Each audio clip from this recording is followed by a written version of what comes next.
Am I the asshole for letting my girlfriend do most of the household chores because she doesn't pay as much rent? I, 24 male, work for a very prominent company and get paid a lot better than my girlfriend, 23 female. We moved to a different state for my job, and she ended up with a very toxic work environment with a boss who's sexist and homophobic. She got a new one, but it doesn't pay as much, so she asked me to take on most of the rent. She's the only one who cleans the bathroom, the kitchen, sweep, mops, and vacuums, and other chores. I do dishes sometimes and also laundry. Things have been fine for 8 months, but recently the other day she asked me to vacuum the living room.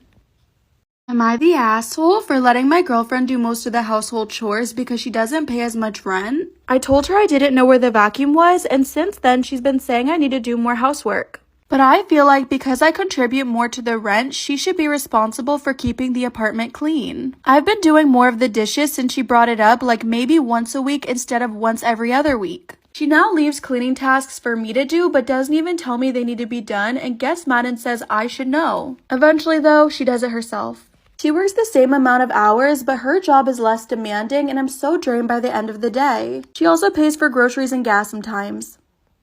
Am I wrong for what I told my mother-in-law when she asked to be in the delivery room? My husband, male 33, and I, 30 female, are expecting a baby boy. We're barely catching up with preparation and getting everything ready. His mom invited us for dinner and said she has an important request to make. She brought her request up at the dinner table and blatantly said that she wanted to be in the delivery room with me when I give birth. I was taken aback by her request. I really thought it had to be something to do with the nursery or diaper brand. I said I was sorry, but only my mom and my husband will be there. She made a face, got quiet for a while, then brought it up again. Just kept pushing, saying she's as much as a grandmother as my mom and that she just wanted to be there for support and get the opportunity to see her grandbaby's first moments. My husband sided with her.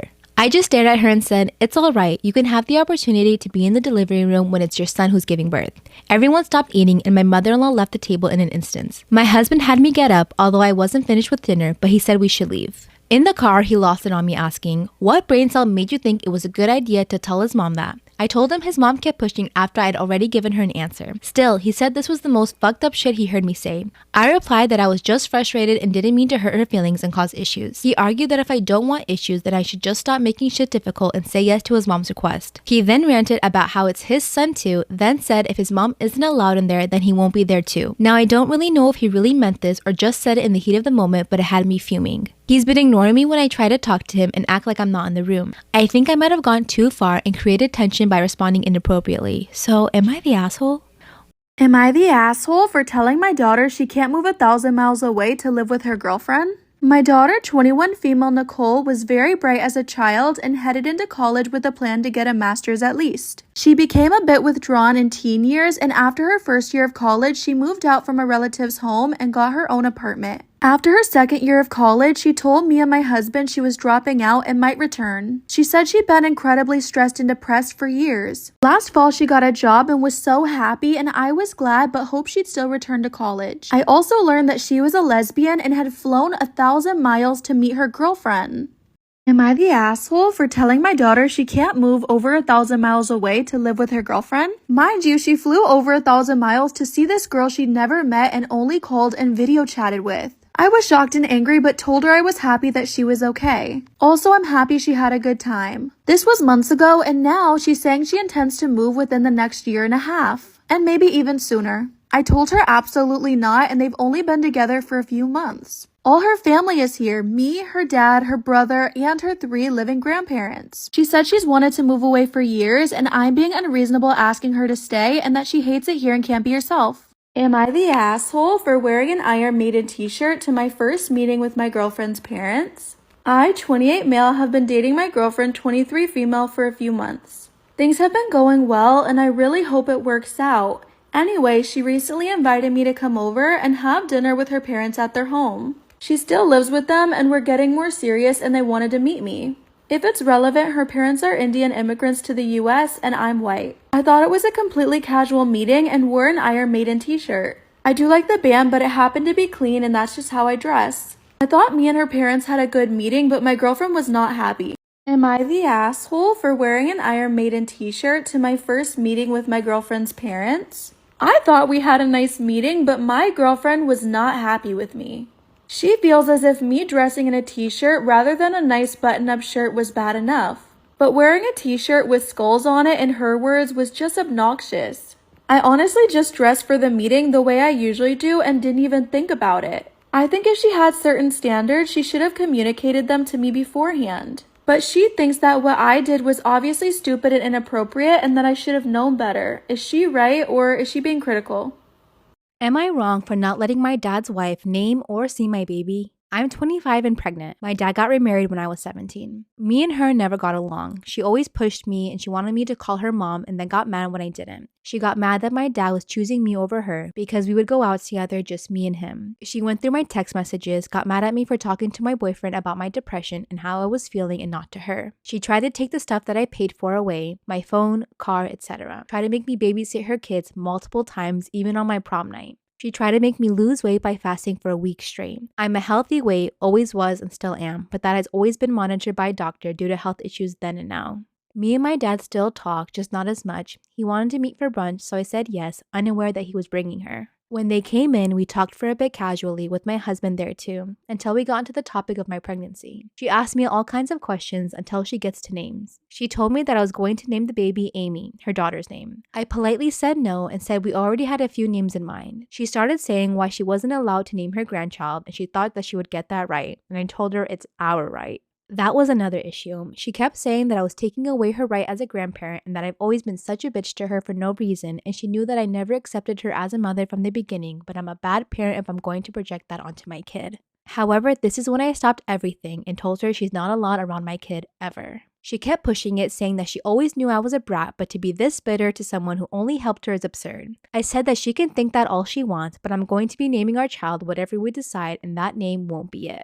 Then she decided to try to hit close to home, saying that I was going to be a horrible mother. I'm already not taking care of myself. I look like shit. I'm already eating too much and probably killing the baby with how much I eat. And I just keep adding to how much of a self-centered person I am by taking away her bonding with her grandchild. Whoa, that hit me hard. But I was through. I told her she's not going to be seeing my child ever when she's born, since she wanted to push her luck. Before I could say more, my husband grabbed our stuff and we left. I've never ever gotten so many messages from so many different people in my life. Multiple people are telling me that she was wrong, but I know how she can get, but I shouldn't deny her her grandbaby. Others are saying I'm an asshole and my father is on her side too. I honestly think I'm 100% in the right. It could be self-absorbed of me to say, but I do. But everyone else besides my husband thinks I'm a raging bitch. So, am I the asshole? Am I the asshole for ignoring my boyfriend after our vacation because he brought his brother along? I'm male 23, I'm a pharmacy student, and my boyfriend of 4 years, male 32, is a lawyer. Between the stress at school and the stress of his job, we barely see each other or have any intimate time. So we took a vacation where it would be about us regaining that lost intimacy, but day 2 of our vacation in Turks and Caicos, someone's knocking on our door. To my surprise and complete confusion, it's my boyfriend's brother, male 29. I ask what he's doing here, and he says my boyfriend invited him. My boyfriend looks sheepish but says it would be a good time to bond with his brother. Am I the asshole for ignoring my boyfriend after our vacation because he brought his brother along? I was furious but decided I could make it work. We had so many things pre-planned and prepaid, so I figured his brother couldn't come with us. Well, he didn't tag along because my boyfriend decided to go with his brother. Horseback riding was traded for wakeboarding, couple massages were traded for snorkeling, and getting a nice quiet table for 2 turned into getting a quiet table for 3. Intimate time in bed was also traded for a quickie in the shower so he could leave for golf, and I had it. On the next morning to leave, I said not a word to my boyfriend. Do you have the key card? Silence. Do you want me to carry bags? Silence. Am I the asshole for telling my child's daycare teacher that my child doesn't have to finish cleaning up? My 2-year-old daughter has been in a home daycare for a few months now. The teacher Sasha is very nice, and I'm normally all for my daughter cleaning her own messes. However, when I arrive, Sasha expects my daughter to finish cleaning up whatever she was playing with, which would be fine, but it delays us getting out the door, heading home, and sometimes we have plans. I started texting Sasha beforehand, asking her to get my daughter ready, and that seemed to work. She'd be in a jacket and reading a book, which was easy to put away versus a huge project. Things were great until today. Am I the asshole for telling my child's daycare teacher that my child won't finish cleaning up? Things were crazy and I was in a rush, and we had a lot to do this afternoon, and I was running behind because I had car trouble. When I arrived, my daughter and some friends were in the middle of cleaning up a big mess. I told my daughter we had to go and to get her coat. That's when Sasha said she needed to finish cleaning up her part, and I said any other day, sure, but I'm running late and we can't miss this appointment. Sasha tried arguing that kids need to learn responsibility, and I flat out said no. Then I grabbed my daughter, put her coat on, and left. Now she's accusing me of undermining her authority and gave me a verbal warning. Am I in the wrong for trying to get a colleague to cheer up and smile? I, 60 female, am a supervisor working with 3 colleagues. I normally have 4, but we were short-staffed, so Mandy, 30 female, had to take on extra duties and had less breaks yesterday. We worked 11 hours yesterday, 6 a.m. to 5 p.m., and stayed in accommodation provided by work. We had an early start today and signed on at 4 in the morning. Mandy was the last to show up, but to be fair, she was still on time and was obviously in a bad mood. She was quiet, didn't speak unless we asked her something, and kept to herself as we were getting ready to depart. I'm a very happy person, even in the morning, and it doesn't take much effort to be happy and smile, so it bothered me that she was so sullen. She said to another colleague that she was tired. I scoffed and said that she's young and has no reason to be tired. When pouring milk for her cereal, she stopped, put the carton out to thaw and said, "It's frozen," with a blank look. I told her it wouldn't hurt her to smile while another colleague said, "Let it go," in the tune of song from Frozen. I thought it would be a nice idea to play the song and have us all sing along to it to try and bring her mood up. I played it, but she was on her phone and using the work app. So just as the chorus came on, I wrapped my arms around her from behind and started dancing and singing the song. She didn't seem very interested, so I upped the dancing and twisted and swayed. She suddenly exclaimed and said, "My back!" And I thought that she was faking pain to get out of dancing, so I scoffed and said, "Oh, that's what everyone says," and kept dancing with her. That's when she snapped and yelled that she actually has a back injury, got out of my arms, and sat outside by herself. She never once mentioned that she had a back injury while working the day before, but apparently she injured it on the job in December and is still in physical therapy for it, and my dancing twisted it and hurt her. I said I was sorry for her back, but I was just trying to make her not be so mopey, because being around someone like that is no fun. She told me that she can't help being quiet in the morning because she isn't a morning person and she was tired and now quite sore. To me, that's not an excuse, and I told her such. Now she's barely spoken to anyone unless it concerns work. Am I in the wrong for just wanting her to cheer up and have some fun?